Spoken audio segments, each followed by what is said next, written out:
बहुत समय पहले की बात है। एक छोटे से गांव में एक गरीब ब्राह्मण रहता था। नाम था उसका सुदामा। वह विद्वान था, पर निर्धनता इतनी थी कि घर में 2 वक्त का खाना भी मुश्किल से जुटता था। उसकी पत्नी एक साध्वी और संतोषी स्त्री रोज यह सब देखकर दुखी होती थी। एक दिन उसने सुदामा से कहा कि स्वामी, आपके बाल्यकाल के मित्र श्री कृष्ण अब द्वारका के राजा हैं।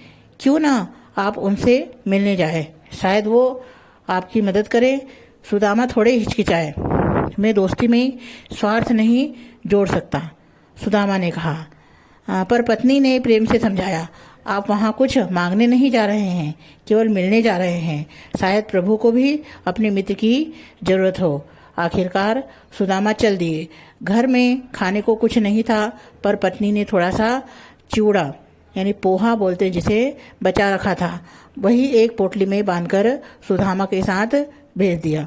वो नंगे पांव धूप में तपते हुए मीलों चलकर द्वारिका पहुंचे। वहां पहुंचकर द्वारपालों ने कहा, कृपया मेरे मित्र श्री कृष्ण से कहिए कि उसका सुदामा मिलने आया है। संदेश सुनते ही श्री कृष्ण सिंहासन से कूद पड़े और नंगे पांव दौड़ते हुए महल से बाहर आए। जैसे ही सुदामा को देखा, वे भाव विभोर हो उठे। अरे मेरे प्रिय मित्र, तूने मुझे कितने वर्षों बाद दर्शन दिए। श्री कृष्ण ने सुदामा को गले लगाया, उनके पांव धोए।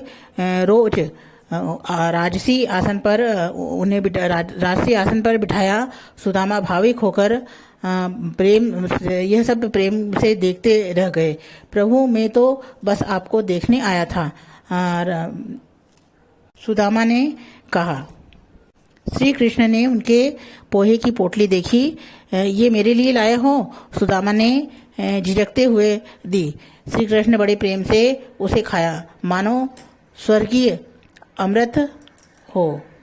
सुदामा कुछ मांग नहीं सके, कुछ कहा भी नहीं, लेकिन श्री कृष्ण तो अंतर्यामी थे। उन्होंने बिना कहे ही सब जान लिया। सुदामा जब वापस अपने घर पहुंचे तो हैरान रह गए। जहां पहले टूटी फूटी झोपड़ी थी, वहां अब भव्य महल था। अंदर पत्नी रत्नों से जड़ी बैठी थी और घर में सुख समृद्धि की वर्षा हो चुकी थी।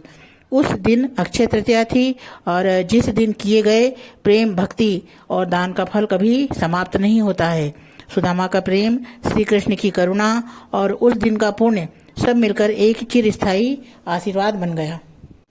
इस कथा का संदेश आज भी उतना ही सच्चा है। सच्ची भक्ति, निष्कलंक मित्र